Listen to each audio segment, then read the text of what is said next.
Накануне нового 2008 года состоялось открытие самого грандиозного современного культурного сооружения в Юго-Восточной Азии – Большого национального театра в Пекине.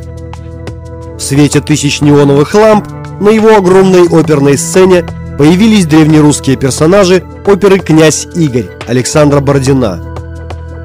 Это самый грандиозный культурный проект последней плановой пятилетки страны.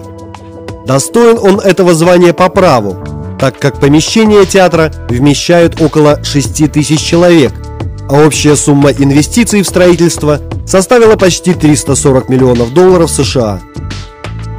Изначально пекинцев раздражал модерновый проект французского архитектора Пола Эндрю, прославившегося своими конструкциями аэротерминалов в различных странах мира.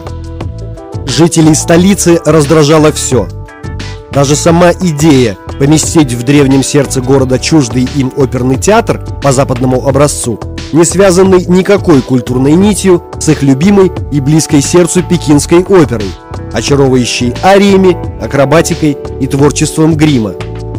А главное, сам проект Эндрю, который воспринимался как архитектурное насилие, плевок на площадь небесного спокойствия, на чтимые традиции Китая.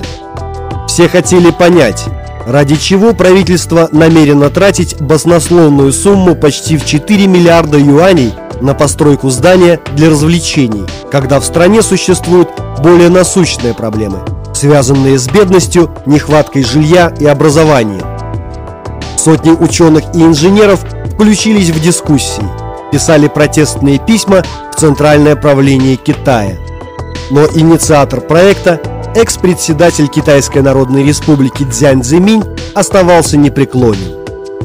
С задержками, проволочками, но начиная с 2001 года фантастическая стеклянная конструкция Большого Пекинского театра начала подниматься из котлована, набирая высоту и слои своего прозрачного полушария, напоминающего с высоты птичьего полета гигантское яйцо утки.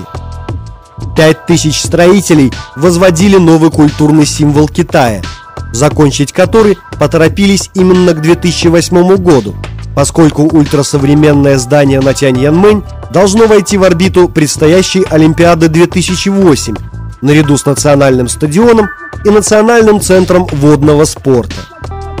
Строительство театра началось в декабре 2001 года. Его планировалось закончить к концу 2005 года. Но, как заявили официальные лица, внешние работы будут закончены к концу июля, и в сентябре театр откроет свои двери первым посетителям, а к концу года завершатся внутренние отделочные работы. Правда, на протяжении строительства были проблемы с поставками определенных материалов, а также бюджетом, который пришлось увеличить, что и повлекло задержку запланированного открытия театра. Сие архитектурное творение находится в центре города, возле площади Небесного Спокойствия, запретного города и зала народных собраний, которые значительно разнятся дизайном с новостройкой. Естественно, родитель проекта был очень рад, что именно его проект получил физическое воплощение, и тому, что современный дизайн станет лицом нового Китая. Увы, такая радость не всегда получала поддержку у самих жителей Пекина, которые считают, что среди архитектурных памятников старины данное здание не очень вписывается в общую картину местности. Хотя стоит заметить, что в день открытия проекта публике никто не жаловался на дизайн, а наоборот, все с воодушевлением делали фотографии на память и восхищались красотой театра. Еще одна история связана со строительством театра. Муниципалитет города постановил: в историческом центре здания не должны были быть выше сооружений на площади или в запретном городе, а по проекту здание театра превышало установленные рамки. Пришлось на ходу вносить изменения в конструкцию здания, что, естественно, повлекло некоторые сомнения относительно устойчивости. Само здание действительно привлекает внимание человеческого глаза, хотя бы тем, что внешний материал, титан и стекло, отражает солнце, и благодаря этому из многих точек города можно его заметить. Некоторые отмечают, что дизайн напоминает скорее каплю. Вокруг театра сделано озеро размером почти 30 тысяч квадратных метров, и все это в центре зеленой зоны. Общая площадь проекта составляет почти 200 тысяч квадратных метров. Театр уходит под землю на 3 уровня и возвышается на 4. Парковка под театром рассчитана приблизительно на 1000 машин и около 1500 велосипедов. Ведь стоит заметить, что театр предусматривает посещение обычной публикой. Внутри находятся огромные залы. Оперный на 2014 мест, театральный на 1040 мест и концертный холл на 2017 мест.